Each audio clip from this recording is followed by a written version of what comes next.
V tem trenutku sem svetemu očetu Benediktu XVI. Dolžan zahvalo za zaupanje, ki mi ga je izkazal ob tem imenovanju. Kakor ga je izkazal tudi novemu mariborskemu nadškofu koadjutorju, monsignorju Turnšku in novemu soboškemu škofu, monsignorju Štumfu.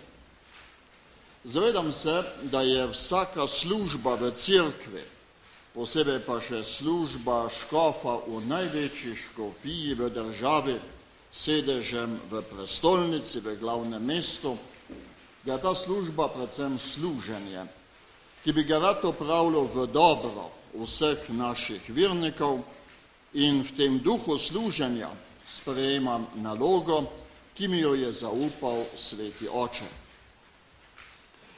Ob tej priložnosti izrekam pa prav posebno zahvalo dosedanjemu nadškofu in metropolitu, monsignorju Alojzu Uranu, tudi za te prisrčne in prijazne besede, ki mi jih je pravkar izrekel. Ljubljansko nadškofijo je vodil z njemu lastno prisrčnostjo, prijaznostjo, veseljem, zaupanjem in pogumom, kot pravi pastir, ki je blizu svojim vernikom in duhovnikom. Ljubljansko nadškofijo sprejemam v urejenem in zglednem stanju in za vse to sem dosedanjemu nadškofu res iskreno hvaležen. Ravno tako pa sem tudi hvaležen za pripravljenost, ki smo jo pravkar slišali tudi, da mi je še naprej pripravljen pomagati in s svojimi bogatimi izkušnjami stati ob strani. Srčno upam, da mu bo ta razbremenitev in zdravljenje, ki ga še čaka, povrnilo moči, da bova lahko skupaj sodelovala tudi v prihodnje. Potem pa bi rad pozdravil vse svoje nove sodelavce v nadškofiji. To so seveda najprej pomožni škof monsignor Jamnik, pa potem vsi duhovniki in diakoni.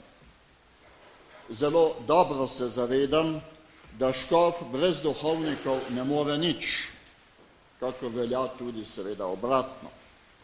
Vsi skupaj pa lahko naredimo veliko.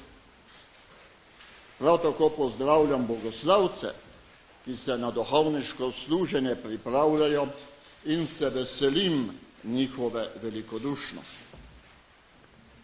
Sodelavci pa nismo samo duhovniki, ampak vsi člani Božjega ljudstva, le da smo to vsak na svoj način.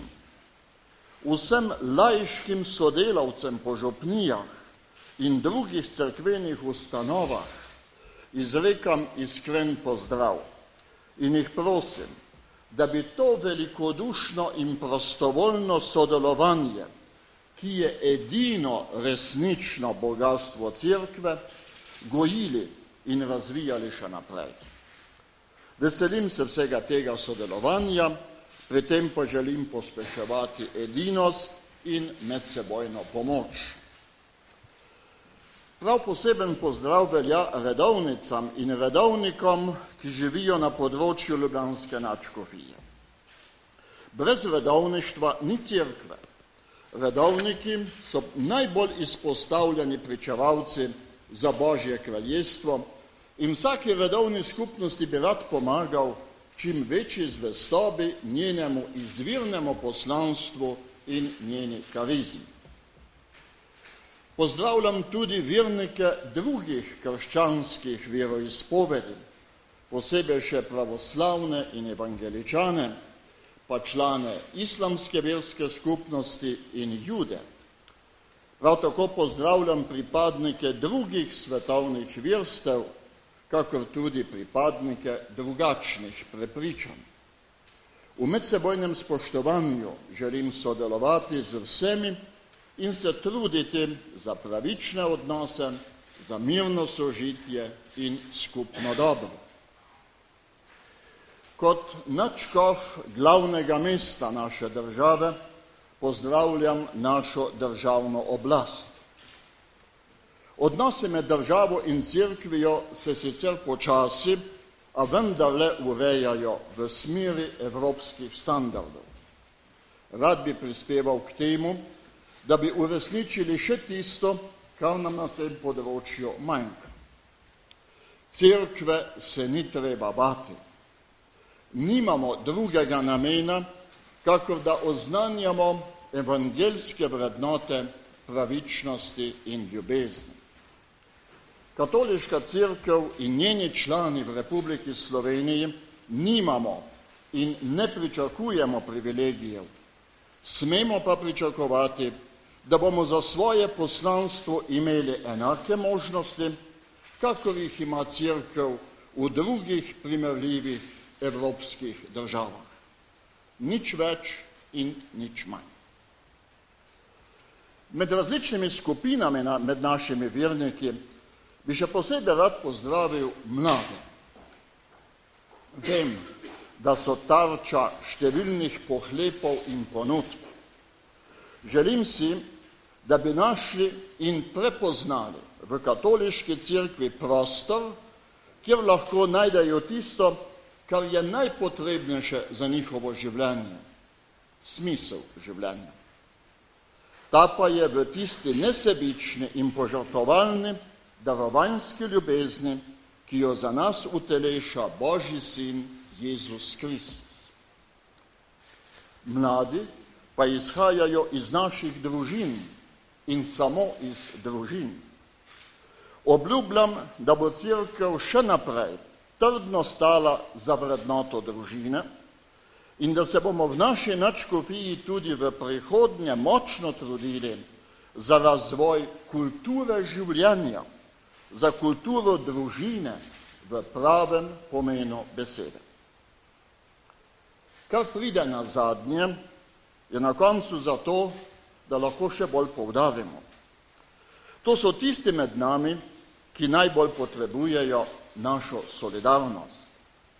Bolni in invalidi, ljudje, ki jih preizkušajo brezposelnost, revščina, osamljenost ali kakršnakoli druga stiska. V naši cerkvi obstaja lepo število dobrodelnih organizacij, Caritas je najbolj znana, a ni edina. Naš temeljni krščanski poklic je, da vero v Božjo ljubezen, ki jo izpovedujemo, tudi uresničujemo v konkretnih dejanjih. S pomočjo številnih prostovoljcev, ki delujejo v teh naših organizacijah, nam to uspeva. Želim pa narediti vse, da bi na tem področju naredili še več, vedno več, ker ne bo nikoli preveč. Spoštovani, delo v nadškofiji bom prevzel v mesecu januarju. Do takrat pa se bom seveda seznanil s stanjem v ljubljanski nadškofiji, saj teče že 10. leto, odkar sem iz nje odsoten. Prej sem živel v Ljubljani z raznimi presledki skoraj 30 let. Zavedam se, da je pred menoj težka naloga, ki pa jo prevzemam v duhu mojega gesla vse zaradi evangelija in predvsem seveda v zaupanju na Božjo pomoč. To so moji pozdravi, pa tudi moje prošnje, ki jih želim strniti v eno samo prošnjo. Postajajmo v naši cerkvi vedno bolj občestvo, vedno bolj povezani med seboj v skupni veri, upanju in ljubezni, da bomo lahko izpolnili naše temeljno poslanstvo na ozemlju naše nadškofije in v vsej naši domovini, da bomo prepričljivo izpričali našo vero v Božjo ljubezen, ki se nam je razodela v Jezusu Kristusu in ki edina zasluži, da ji verujemo, vanjo zaupamo in se ji predamo, da nas prevzame.